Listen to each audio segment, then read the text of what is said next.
Hi, this is Susan Phelan with Utah Book Scene, and I have Annette Lyon with me today.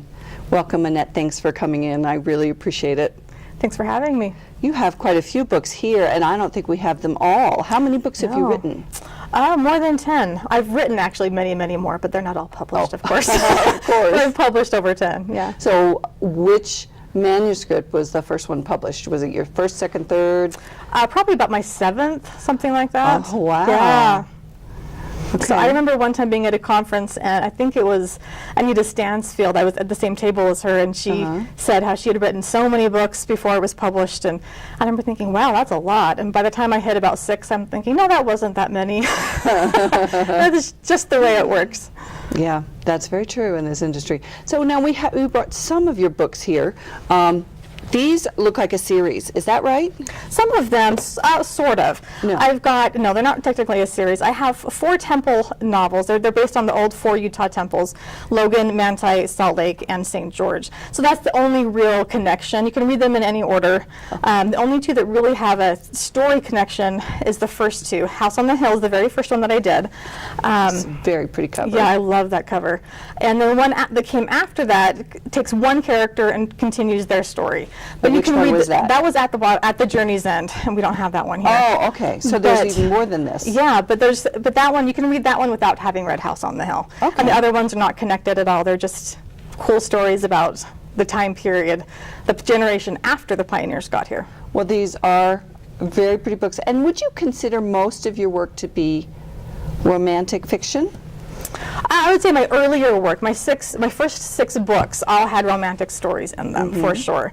My historicals definitely all have a romantic arc of some kind, although I've had men really enjoy them as well, so it's not just lovey-dovey stuff. Okay. And then I started branching off into women's fiction after that.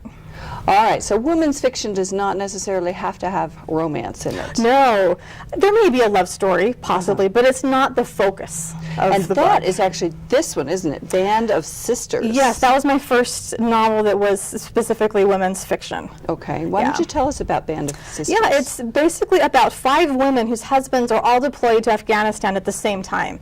So in a sense, it's the battle on the home front, dealing with deployment at home.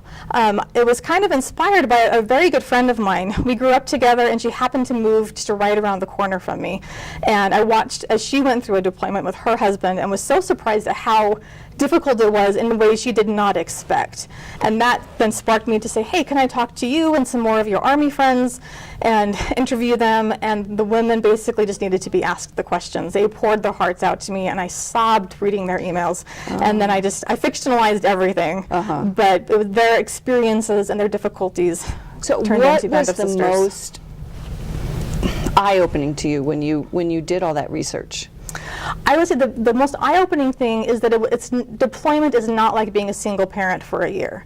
It's especially with the technology that we have today, the wives were so connected and texting and emailing and being in constant contact with their husbands, and when they were not, that meant their husbands were in jeopardy.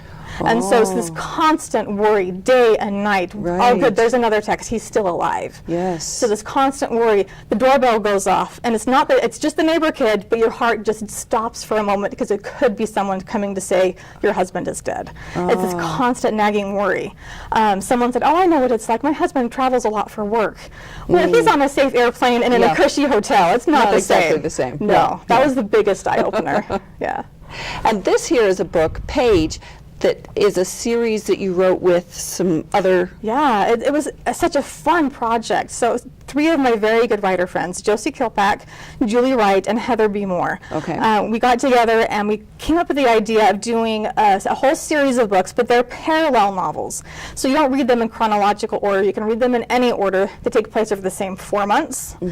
And their lives just intersect in different ways. So if you read Page, you will see Daisy and Athena and Olivia, but you don't know their whole stories. All you know is how Paige interacts with them. And the power in that book is that something small that Olivia says in her book has huge ramifications on Paige, and Paige has a huge influence on Daisy, but you might not know all of the connections unless you read all the books, but they are all standalones. Okay. So fun. And you know, I'm kind of obsessive about reading books in order when they do have an order to them. Yeah. So it's kind of a relaxing thing to know there's a series, and yet I can pick them up in whatever order I want to. Exactly, yeah. And there's another set. There's 8 women in the book club, so we're doing a second set of 4, and then we'll do a final book. We're working on that now, drafting it. It's a reunion book where you see what happens to all 8 of them, where they end up. Okay. And so how much in the future does the reunion book take place? These books end, I believe, January, February. The second set take the next 4 months, and then the reunion book is in the fall. So the whole series, all start to finish, is about a year. About a year. Yeah. Now, what kind of reader would enjoy your books? Besides, I mean, everyone.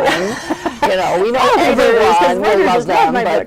But what do you kind of consider your... My core reader, I would think, women, I am just fascinated with women and the power that women have to do good in each other's lives. And that has been something I've heard from readers with Band of Sisters and the sequel Coming Home, which is about the reentry process with the soldiers, and with the Newport books. Because all of these characters, they help each other, they interact with one another, and they lift each other up, and the things that they can accomplish together are huge. And so it's been so fun for me to read that and learn what we were trying to do got across. And so basically I would say any woman who has friends would values like these friendships. Books. Yeah, Yes. it's inspiring, and then it's also fun to realize that you're being the best friend you can, and you may think you're not making a difference, but guess what? You probably are. Well, that's wonderful. Annette, it's been so nice talking to you. Thank you for coming and sharing your books with us today, and we appreciate the time you've taken. This is Susan Phelan with Annette Lyon for Utah Book Scene. What are you reading?